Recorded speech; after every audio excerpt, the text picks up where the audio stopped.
जल विभव और जल अंतः शक्ति, यानी कि देखो हर पर्सन की, हर मॉलिक्यूल की अपनी एक इंटरनल पावर होती है ना। जैसे कि आप कहते हैं ना कि एक पर्सन है ना, दो बंदे हैं, ठीक है, दो बंदे हैं, दो भाई भी हो सकते हैं, दो फ्रेंड्स भी हो सकते हैं।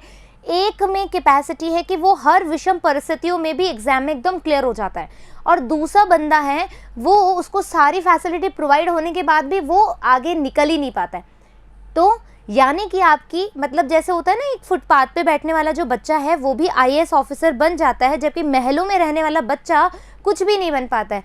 तो यहाँ पर ये मैटर नहीं करता है कि आपके फैसिलिटीज़ कैसी, यहाँ पर ये मैटर करता है कि आपकी इंटरनल एनर्जी कैसी है, आप में कितना पोटेंशियल है कुछ करने का, कुछ कर दिखाने का। तो ऐसा ही पोटेंशियल कैसा है, जल में भी है। देखो जल की जो एनर्जी होती है हम उसको काइनेटिक एनर्जी कहते हैं, ठीक है, कायिक ऊर्जा, ठीक है, कायिक ऊर्जा या गतिज ऊर्जा, हिंदी में देख लेना एक बार, काइनेटिक एनर्जी कहते हैं, ठीक है। जल विभव जल की गति या परिवहन को समझने के लिए आधारभूत धारणा है। जल के विभव को समझने के लिए उसकी हमें एनर्जी समझनी होगी। जल की विभव को समझने के लिए, वाटर पोटेंशियल समझने के लिए हमें उसकी एनर्जी को, उसकी गति को समझना होगा। विलय विभव या विलय अंतः शक्ति, देखो विलय, वाटर क्या है, उसमें सभी चीज़ें ऑलमोस्ट मॉलिक्यूल्स क्या होते हैं, डिसॉल्व होते हैं, घुलनशील होते हैं, तो हम वाटर को विलय भी कह सकते हैं, है ना। विलय विभव या विलय अंतः शक्ति या दाब विभव या दाब अंतः शक्ति जल विभव को सुनिश्चित करने वाले दो मुख्य कारक है। यदि तुम्हें वाटर पोटेंशियल, ये साइन जो है बेटा, ये साई होता है, इसको हम लिखें, ठीक है, साई होता है, और ये जो मैंने मार्क किया है ये वाटर को इंडिकेट कर रहा है, यानी कि हम पानी के विभव की बात कर रहे हैं, है ना। साई किसको इंडिकेट कर रहा है, वाटर के पोटेंशियल को दिखा रहा है, ठीक है, साई पोटेंशियल के साइन को दिखा रहा है। किसका पोटेंशियल पढ़ रहे हैं, वाटर का पोटेंशियल पढ़ रहे हैं। तो यदि हमने जल विभव देखना है, यदि हमने जल विभव देखना है तो दो कौन सी शक्ति होगी, एक तो विलय विभव या विलय अंतः शक्ति, कितना डिसॉल्विंग पावर है उसमें, उस वाटर में कितना डिसॉल्विंग कैपेसिटी है, और दूसरा उस पर प्रेशर, उसका दाब विभव यानी कि पोटेंशियल, प्रेशर का पोटेंशियल क्या है, और उसके अंदर जो घुलनशील वाली चीजें हैं, सॉल्यूट का पोटेंशियल कितना है, ये तय करता है किसको, एक जल विभव को। वापस रिपीट कर रही हूं, अच्छे से सुनना है ये पार्ट अच्छे से सुनना है, नहीं सुनोगे तो सब ऊपर से जाएगा, फिर बोलोगे अरे साई डब्ल्यू क्या था, साई पी क्या था, ऐसे कंफ्यूजन नहीं करनी है। वापस सुन लो, सब कुछ भूल जाओ जो अपन ने बात करी, ठीक है, सुन लेना बाद में। अभी हमने वापस फोकस करना है इस वाली स्लाइड पे, हमने क्या बोला है, गेट इट। देखो ये जो है, वैसे तो ये लास्ट की लाइन है, लेकिन हम पहले ही बात कर लेते हैं इसकी। ये देखो, ठीक है, फाइन, आप बात कर रहे हो किसकी, वाटर पोटेंशियल की, ठीक है।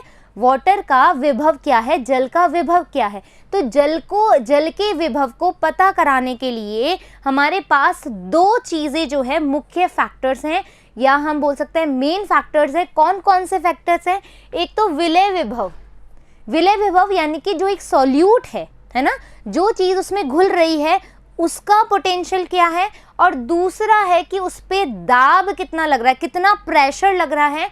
वो दोनों मुख्य कारक किसको प्रदर्शित करते हैं, जल के विभव को। एम आई क्लियर, आ गई बात समझ में, क्या बात हो रही है यहाँ पर, कि यदि हमने जल विभव देखना है तो हमें दो बातों का मुख्य तरीके से ध्यान रखना पड़ेगा कि उस वाटर के अंदर कोई अणु जो है वो कितनी संख्या में है और कितना प्रेशर उस पर लग रहा है, हमारा पॉजिटिव है नेगेटिव है, किस तरह का प्रेशर है, वो चीज़ें हमें पता लग जाएगी तो हम आराम से जल का विभव निकाल सकते हैं, वाटर पोटेंशियल ज्ञात कर सकते हैं।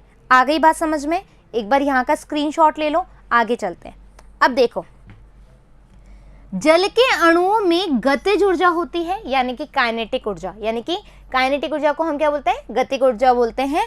द्रव तथा गैस की अवस्था में वे अनियमित गति करते हुए पाए जाते हैं, ये तो हमें सभी को पता है ना।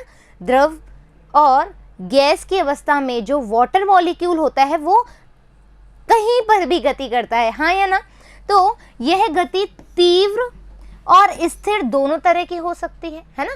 बहुत ज़्यादा फास्ट, जैसे कभी आपने देखा होगा कि रेन आ रही है और हवा चल रही है तो कहते हैं ना बारिश को उड़ा ले गई, क्यों? तो वाटर मॉलिक्यूल क्या करता है, बहुत तीव्र तरीके से गति करता है ना। और कभी कभी क्या होता है कि भाई हमारा जैसे नॉर्मल वातावरण है और उसमें बहुत तेज बारिश आ रही है और हल्की हवा चल भी रही है तो कोई फर्क नहीं पड़ता। आ गई बात समझ में? तो वो गति तीव्र भी हो सकती है और स्थिर भी हो सकती है। आगे चलते हैं। किसी तंत्र में यदि अधिक मात्रा में जल हो तो उसमें अधिक गति ऊर्जा और जल विभव होगा। एक एक लाइन का मीनिंग समझना है यहाँ पे।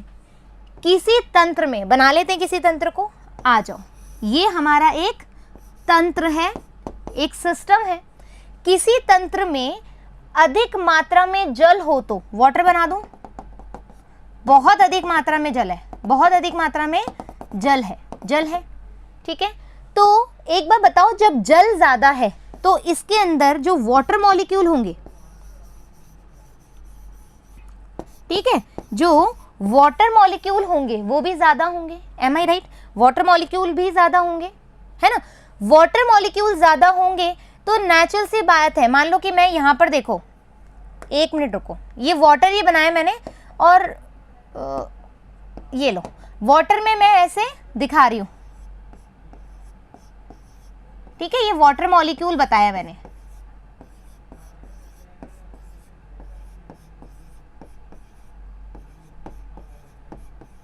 फाइन, ये वाटर मॉलिक्यूल मैंने बताए क्योंकि वाटर के अंदर वाटर मॉलिक्यूल ही होंगे, है ना। अभी अपन तो वाटर मॉलिक्यूल ज्यादा है तो नेचुरल सी बात है इनमें जो काइनेटिक एनर्जी होगी, जो इनकी, अभी अलग कलर से बताना पड़ेगा नहीं कंफ्यूज हो जाओगे, तो इनकी जो गतिज ऊर्जा होगी बेटा, जितना मॉलिक्यूल ज्यादा होगा, देखो जितना H2O ज्यादा होगा उतनी ही इनकी गतिज ऊर्जा भी ज्यादा होगी। एम आई राइट? और उतना ही इनका जो वाटर पोटेंशियल है वो भी ज्यादा होगा। यहां तक बात को समझने में किसी को परेशानी नहीं होनी चाहिए। क्या बोला मैंने? यदि किसी तंत्र में वाटर मॉलिक्यूल ज्यादा है, जल के अणु ज्यादा हैं, तो वहां पर उनकी काइनेटिक एनर्जी होगी। अरे सीधी सी बात है ना, मान लो कि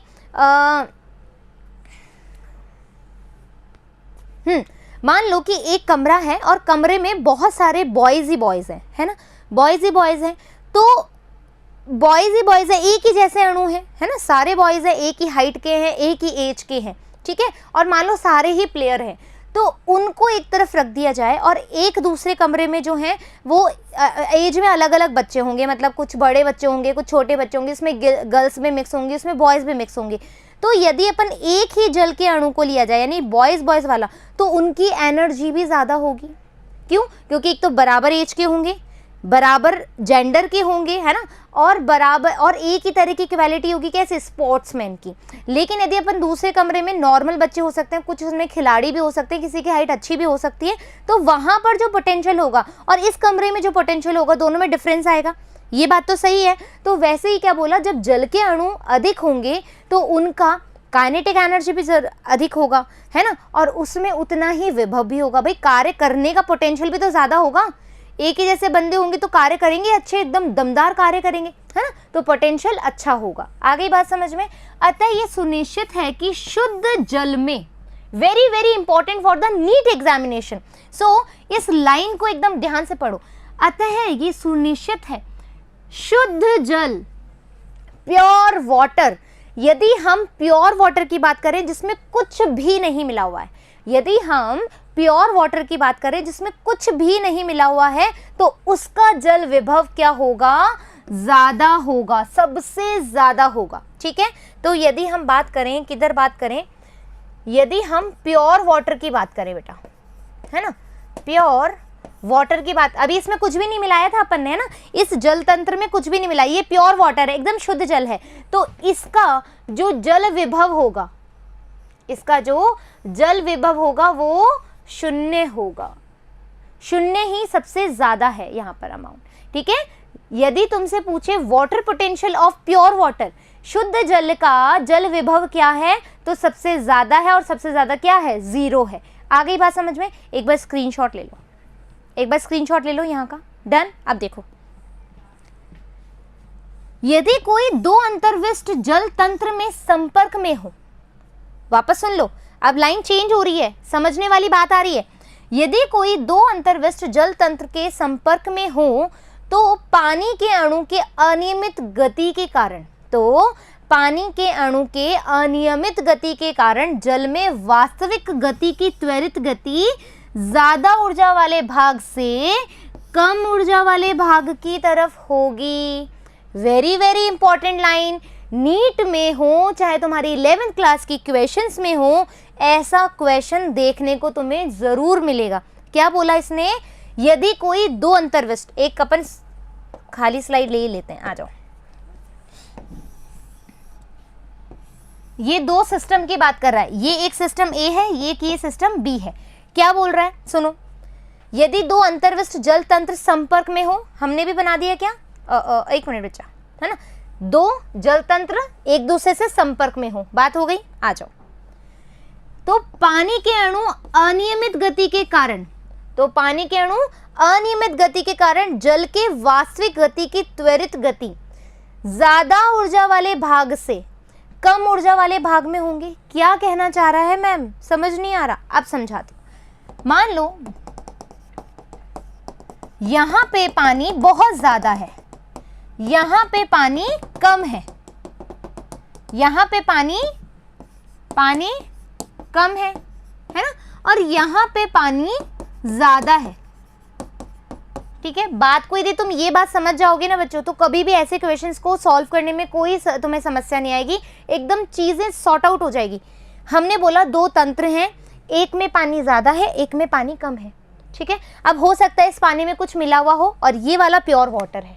ठीक है, इसमें जल के अणु, जो जल अणु है वो भी क्या है?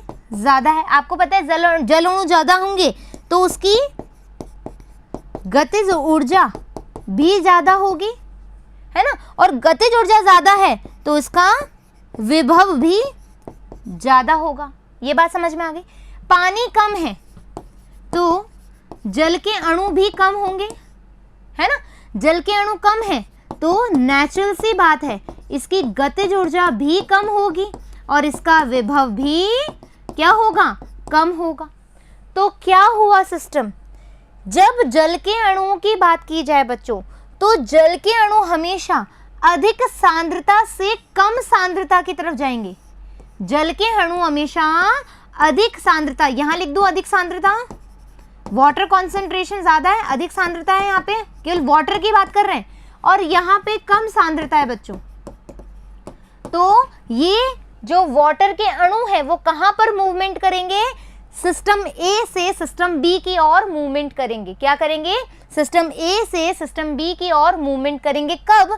जब एक सिस्टम में वाटर मॉलिक्यूल ज्यादा होंगे, दूसरे में कम है, तो विभव कम होगा, गतिज ऊर्जा कम होगी। लेकिन जो सिस्टम ए है जहां पर जल के अणु ज्यादा हैं तो पोटेंशियल भी ज्यादा होगा, उसकी काइनेटिक एनर्जी भी ज्यादा होगी। तो जल के अणु कहाँ मूव करेंगे? हमारे अधिक सांद्रता से कम सांद्रता की ओर। तो ये जो लाइन तुम्हें बोली गई है, ये वाली लाइन, ये देखो क्या बोला है, त्वरित गति, यानी कि वो कहां से मूवमेंट करेंगे? जल्दी से, गति ज्यादा ऊर्जा वाले भाग से, ज्यादा ऊर्जा वाला भाग यही होगा, अभी लिखा है अपने, ज्यादा ऊर्जा वाला भाग ये है, ज्यादा ऊर्जा वाले भाग से कम ऊर्जा वाले भाग में होगी। ये बात समझ में आ गई? एक बार स्क्रीनशॉट ले लो, ये वाला स्क्रीनशॉट ले लो। Done screenshot. अब आगे आ जाओ। अतः पानी उच्च जल विभव वाले अंतर्विष्ट जल तंत्र से कम जल विभव वाले तंत्र की ओर जाएगा। अब देखो पोटेंशियल की बात भी हो गई। यहाँ पर जो पोटेंशियल विभव था, यहाँ पर अपन ने क्या बोला, ये जो वाटर पोटेंशियल था ये ज्यादा है, इस वाले यहाँ पे बी कर देती हूँ, यहाँ पर ए कर देती हूँ। आ गया? Water potential of A system, water potential of B system. तो बी में वाटर पोटेंशियल कम है, किसकी तुलना में? Water potential of A system. आ गई बात समझ में? यहां तक कोई डाउट? आगे चलो। पदार्थ की गति की वह प्रक्रिया ऊर्जा की प्रवणता के अनुसार होती है और विसरण कहलाती है। और तुम्हें याद हो तो बच्चों, डिफ्यूजन जब हमने किया था, विसरण हमने जब किया था, तो विसरण कैसे किया था? अधिक सांद्रता से कम सांद्रता की तरफ। तो यहाँ पर जो गति है ऊर्जा की वो कैसे होगी? अधिक सांद्रता से कम सांद्रता की तरफ। तो याद रहेगा, यदि वाटर मॉलिक्यूल ज़्यादा है किसी सिस्टम में तो वो जो वाटर मॉलिक्यूल होंगे कम विभव वाले क्षेत्र की ओर त्वरित गति करेंगे। आ गई बात समझ में यहाँ तक? कोई डाउट है? अब सुनो, जल विभव को ग्रीक चिन्ह में साई या फिर किसको, वाटर पोटेंशियल को साई से रिप्रेजेंट किया गया है, और इसकी जो यूनिट होती है बच्चों वो क्या होती है? पास्कल होती है। क्या होती है इसकी यूनिट? पास्कल होती है। इसको जैसे दाब इकाई में व्यक्त किया गया है। पास्कल क्या है? उसकी जो प्रेशर जो लगता है उसकी यूनिट होती है। परंपरा के अनुसार शुद्ध जल, आ गई बात जो अपन ने पढ़ ली ऑलरेडी, सुन लो। परंपरा के अनुसार शुद्ध जल के जल विभव को एक मानक ताप पर, जो कि दाब में नहीं है, शून्य माना जाता है। क्या माना जाएगा? 0 माना जाएगा। क्या हमने ये पहले ही बात कर ली है? प्योर वाटर का वाटर पोटेंशियल देखें तो क्या होगा? 0 होगा, जिसमें कुछ भी नहीं मिला हुआ होता है, सिर्फ और सिर्फ जल के अणु होंगे। तो वहां पर वाटर पोटेंशियल ऑलवेज भी 0, हमेशा कैसे होगा? 0 होगा। यहां तक कोई डाउट है? नहीं है? आगे चलते हैं। देखो अब मैं नहीं है खुद ही बोलूंगी क्योंकि तुम लोगों की लाइव क्लास नहीं है ना ये ठीक है, 0 माना जाता है। यदि कुछ विलय शुद्ध जल में घोले जाते हैं, अब देखो सॉल्यूट पोटेंशियल आ गया है।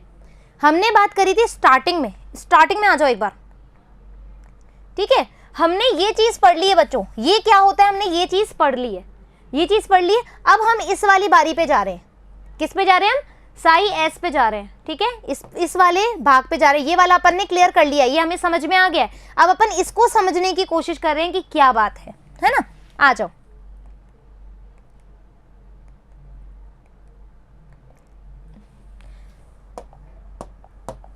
यदि कुछ विलय शुद्ध जल में घोले जाते हैं, ठीक है, आ जाओ।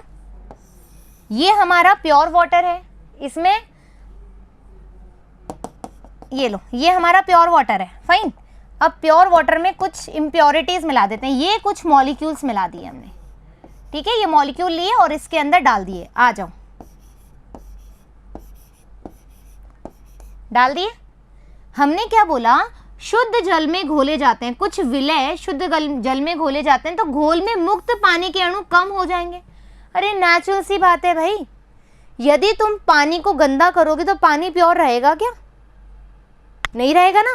यदि तुम पानी में कोई भी इंग्रेडिएंट मिला देते हो, कोई मॉलिक्यूल मिला जाते हो, तो पानी के मॉलिक्यूल्स तो कम हो जाएंगे ना। क्यों? क्योंकि उसमें डिजॉल्व हो जाएगा, वो उसमें घुलनशील है ना। यदि तुम जैसे यूरिया मिलाते हो तो क्या वाटर प्योर रहेगा या यूरिया उसमें रहेगा? ये तो सोचने वाली बात है, समझदारी वाली बात है। इसमें कोई मतलब प्रेशर नहीं लगाना दिमाग में, बहुत इजी सी बात है। तो मैंने ये कहा है दिमाग को एकदम शांत करो, ओम शांति, और उसके बाद में फिर सोचो कि मैं क्या बोल रही हूँ। अभी तक हमने प्योर वाटर के बारे में बात करी थी। प्योर वाटर का पोटेंशियल ऑलवेज भी जीरो रहेगा। लेकिन यदि उसी प्योर वाटर में तुम कुछ मिला देते हो, कुछ भी मिला देते हो, तो जल के अणु कम होंगे ना। इसमें कोई बुराई नहीं है, जल के अणु क्या होंगे? कम हो जाएंगे, ठीक है। हम भी तो ये बोल रहे हैं, यदि तुम यहाँ पर ये मिला देते हो तो जल के अणु, मान लो ये जल के अणु पहले 100 थे। ये ऐसा हो रहा नहीं है, मैं एक एग्जाम्पल से समझा रही हूँ ताकि चीजें याद रहे और समझ में आए। जल के अणु पहले 100 थे। अरे यार 1 मिनट रुको, क्योंकि ना अब ऐसे करूंगी तो तुम्हें कलर का वो दिक्कत रहेगा। 1 मिनट में रफ कर रही हूँ बच्चों, कलर चेंज करना पड़ेगा ना अपन को। ये लो, ठीक है। मान लो जल के अणु पहले 100 थे, इस मॉलिक्यूल के डालने से पहले 100 थे। लेकिन अपन ने बोला कि ये जो हमारे अणु हैं, कौन से कोई भी मॉलिक्यूल हो सकता है, इसके अणु मैंने डाल दिए 50 अणु मैंने डाल दिए। तो तुम मुझे बताओ जल के अणु 100 ही रहेंगे क्या? नहीं रहेंगे। तो अब जल के अणु क्या रहेंगे? अब जल के अणु क्या रहेंगे? 100 - 50 = 50। जल के अणु कितने रहेंगे? 50। तो बात बहुत बड़ी बात कह दी मैंने इनडायरेक्टली। ये ऐसा होता नहीं है, लेकिन समझाने के लिए कि आगे क्या सीन आने वाला है उसको समझाने के लिए एक बात बता रही हूँ। बहुत ही उम्दा स्टोरी है यहाँ पे। मैंने बोला एक हमारे पास प्योर वाटर था पहले और उसमें जल के अणु 100 थे, उसमें मैंने कोई आकर के मॉलिक्यूल मिला डाले, मॉलिक्यूल की संख्या मान लो 50 मिला दी। तो अब मेरे बात बताओ कि जब वो 50 अणु उसमें मिल जाएंगे तो जल के अणु कितने रहेंगे? कितने रहेंगे? 50 ही रहेंगे। तो यहाँ से जल के अणु कितने रहेंगे? 50। क्यों? 100 में से 50 अपन ने ये मिला दिया तो 50 ही बचा। तो मैं क्या ये कह सकती हूँ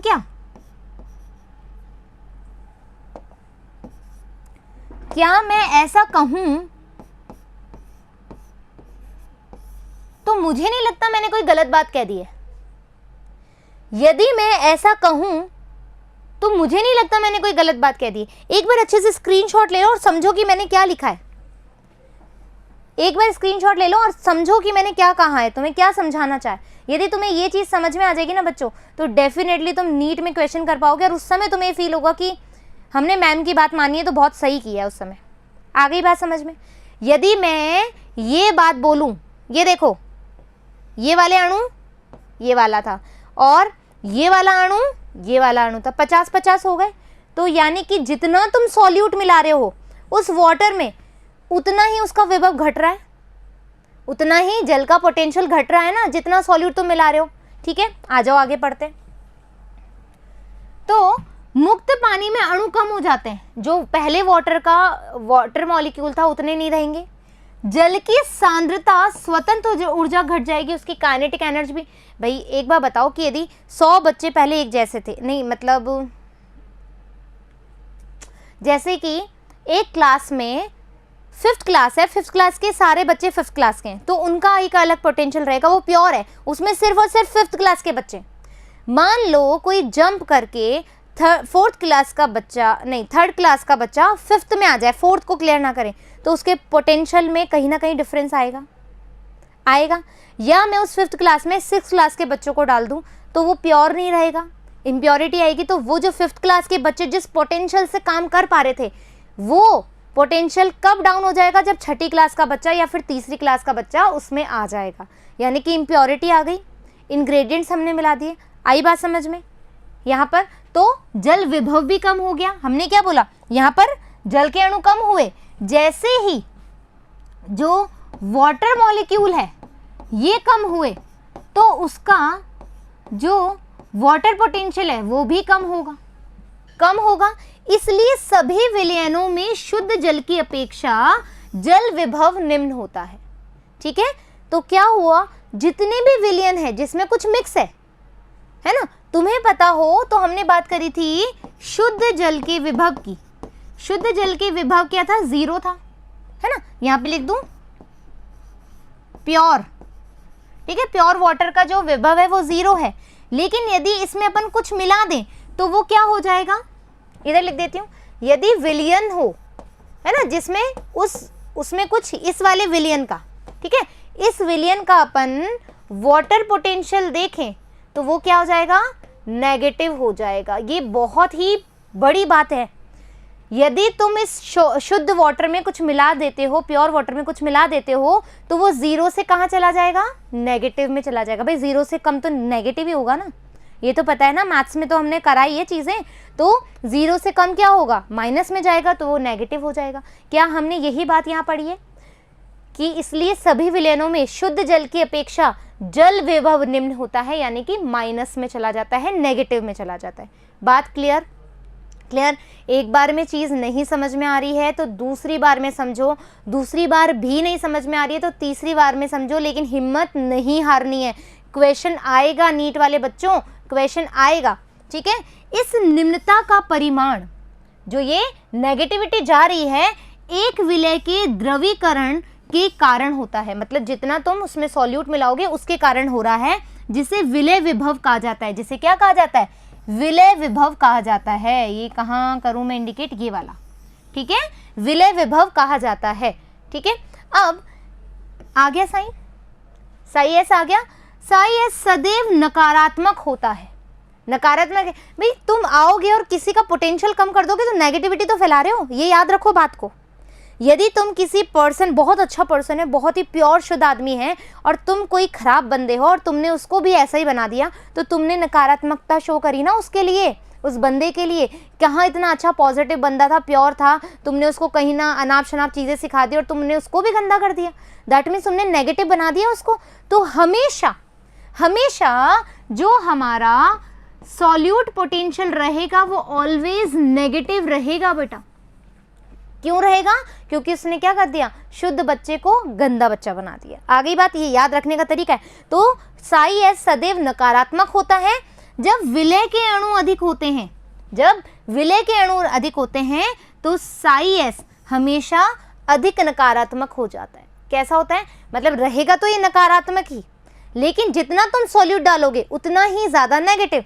जैसे मान लो कि पहले ये -2 था, पहले इसका मतलब साई एस जो था वो -2 था, है ना। अब इससे अधिक नकारात्मक तुम्हें क्या बनाना है? बहुत बड़ी बात है, ये क्वेश्चन आ सकता है तुम्हारे। साई एस पहले -2 था और तुम्हें इसको अधिक नकारात्मक बनाना है, तो तुम क्या लिखोगे? -1 लिखोगे या -3 लिखोगे? ये मुझे सोचो तुम, मतलब सोचो, अब बताओगे तो कैसे? सोचो कि -2 के बाद यदि मुझे अधिक नकारात्मक बनाना है तो मैं -1 लिखूं या मैं -3 लिखूं? ये चीज़ यदि तुम ये चीज़ एनालाइज कर लिया ना तुमने अभी बैठे बैठे, तो समझ लो ये तुम्हें आ गया। और यदि तुमने ये एनालाइज नहीं करा तो तुम्हें और जोर लगा के पढ़ने की ज़रूरत है, तुम्हारा और पोटेंशियल निकालने की ज़रूरत है। आगे बात समझ में? तो इसका आंसर बेटा -1 होगा, क्योंकि जब आप गिनती करते हो 0 से तो -1, -2, -3, -4 जाता है ना, तो सबसे अधिक क्या होगा? -1 होगा। आगे बात समझ में? Clear that? तो यहाँ पर अपन को चीज़ें क्लियर हो गई। एक बार यहाँ पर स्क्रीनशॉट ले लो आप लोग। Screenshot done. आगे बात समझ में? अब देखो, अब हम बोल रहे हैं आगे वायुमंडलीय दबाव, वायुमंडलीय दबाव पर विलय या घोल का जल विभव। अब देखो तुम्हारी एनसीईआरटी में ये साइन जो है बच्चों, ये तुम्हें बहुत कंफ्यूज करेगा। ये साइन जो है बेटा गलत है। हम जल विभव की बात कर रहे हैं। जल विभव को हमेशा इस तरीके से रिप्रेजेंट करना चाहिए। यहां पर ये आएगा, ठीक है। ये इसलिए मैंने करेक्ट नहीं करा है यहाँ पर, तो ताकि तुम्हारी एनसीईआरटी से तुम समझ पाओ। यहाँ पर 5s दे रखा है, वो 5s नहीं आएगा, 5w आएगा, क्योंकि वो वाटर के विभव के बारे में बात कर रहा है और ये कह रहा है विलय विभव 5s, ठीक है। यहां लिख देती हूं मैं एक बार और, विलय विभव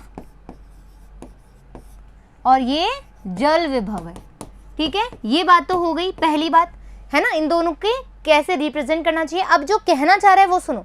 ये कह रहा है कि वायुमंडलीय दबाव पर, जो वायुमंडल का जो प्रेशर है उस पर जो जल विभव है वो विलय विभव के बराबर होगा। वायुमंडलीय दाब पर जल विभव विलय विभव के बराबर होगा, यही बात कह रहे हैं, है ना। लेकिन यदि घोल या शुद्ध जल पर वायुमंडलीय दबाव से अधिक दबाव लगाया जाए, यानी कि अब अपन को क्या कहना है कि जो वायुमंडलीय दबाव है वो हमें क्या करना है? अधिक करना है। अधिक करने पर क्या होगा? उसका जल विभव भी बढ़ जाता है। क्या हो जाता है? इसका जल विभव बढ़ जाएगा। तो जो वाटर पोटेंशियल है ना, ये बढ़ जाएगा। कब? जब इस पे अपन वायुमंडलीय दाब बढ़ा दें। आगे बात समझ में? वायुमंडलीय दाब बढ़ा दोगे तो वाटर का जो पोटेंशियल है वो भी बढ़ जाएगा। आगे, यह एक जगह से दूसरी जगह पानी पंप कराने का नतीजा भी है। कैसा है? मतलब तुम एक प्रेशर इंडिकेट करते हो ना, प्रेशर लगा रहे हो और उसको पूरा, जैसे तुम मोटर चलाते हो, घर में मोटर चलाते होंगे ना पानी 3 मंजिल पे चढ़ाने के लिए, तो वो चीज यहाँ पर देखी जाती है। आगे बात समझ में? जब विसरण के कारण, जब डिफ्यूजन के कारण पौधों की कोशिका में जल प्रवेश करता है ना। अब देखो यहाँ पर कहाँ बनाऊं, यहाँ देखो, ठीक है। ये एक पादप है, पादप की रूट निकल रही है ना। ये जमीन में से जल सोख रहा है। तो अब देखो यहाँ से अधिक सांद्रता कहाँ है? यहाँ पर है। अधिक सांद्रता से कम सांद्रता पे जाएंगे जल के अणु, जाएंगे तो यहाँ पर बेटा प्रेशर लगेगा। यहाँ पर प्रेशर लगेगा तभी ये क्या करेगा? वाटर पत्तियों तक पहुंच पाएगा। पंप कर रहा है ना, ये बात बोल रहा है। प्रेशर ऊपर तक लगाना पड़ेगा तो वह कोशिका भित्ति को और बढ़ेगा। कोशिका भित्ति सेल वॉल की तरफ जाएगा और कोशिका का या कोशिका को स्फीत बना देगा। स्फीत यानी कि फुला देता है ना। जैसे तुम हवा भरते हो ना पंप के द्वारा, ऐसे साइकिल में तो टायर फूल जाता है, वैसे ही जब जल में प्रेशर लगता है और वो पत्तियों तक या कोशिका भित्ति तक पहुंचता है तो कोशिका भित्ति क्या हो जाती है, स्वेलअप हो जाती है, स्फीत हो जाती है, ठीक है, हमारी फूल जाती है। यहाँ तक डाउट क्लियर? आगे चलें। यह दाब विभव को बढ़ा देता है। अब देखो नई बात आ गई है, दाब विभव यानी कि अपने पास आ गया है ये P यानी कि प्रेशर यानी कि दाब, ठीक है, दाब विभव। आपको याद हो तो मैंने शुरू में एक बात बताई थी,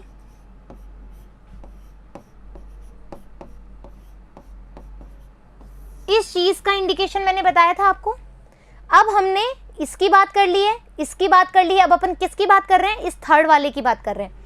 दाब विभव को बढ़ा देती है। जैसे ही प्रेशर दोगे तो दाब विभव बढ़ेगा, सीधी सी बात है ना, प्रेशर बढ़ रहा है तो पोटेंशियल बढ़ेगा। दाब विभव ज्यादातर सकारात्मक होते हैं, याद रखने वाली बात है। देखो वाटर की बात करी थी तो ये 0 था और बाद में ये नेगेटिव पर गया था, ठीक है। फिर हमने सॉल्यूट की बात करी थी, सॉल्यूट अच्छे इंसान को बुरा बना रहा है, ये हमेशा नेगेटिव रहेगा और मोर नेगेटिव भी जा सकता है, मतलब हमेशा गंदा ही रहेगा, गंदा ही बनेगा। और जो हमारा प्रेशर रहेगा बेटा, ये पॉजिटिव है ना, किसी चीज को देखो, किसी चीज को प्रेशराइज कर रहा है अच्छे उसमें। जैसे आपके मम्मी पापा बोलते हैं ना, बेटा तू कर लेगा, बेटी तू कर लेगी, तू आगे तो कोशिश तो कर, तू आगे बढ़ जाएगा। हमारे मम्मा पापा ऐसे ही बोलते हैं, तो वो प्रेशर लगा रहे हैं, तो ये हमेशा पॉजिटिव रहेगा, ऑलवेज भी पॉजिटिव, या हम कह सकते हैं मोस्ट प्रोबेबली ज़्यादा सही रहेगा, मोस्ट प्रोबेबली ये पॉजिटिव रहता है।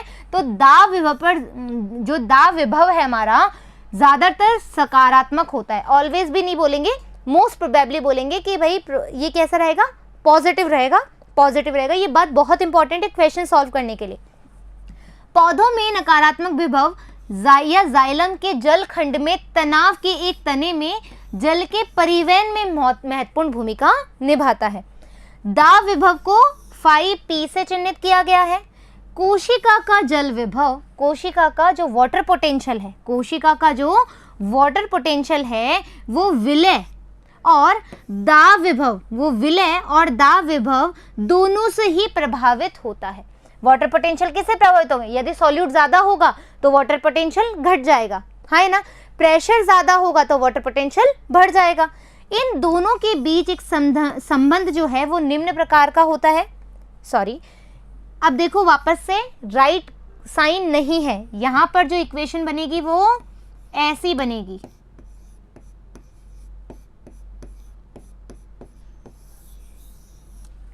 आ गई बात समझ में। इक्वेशन जो बनेगी मैं यहां और लिख दूं, ये रही अपने पास, है ना, ये इक्वेशन बनेगी। ये साइन चेंज कर लेना, जहां पर एस है तुम्हारे वहां W आएगा जब भी जल विभव की बात होगी। Is that clear?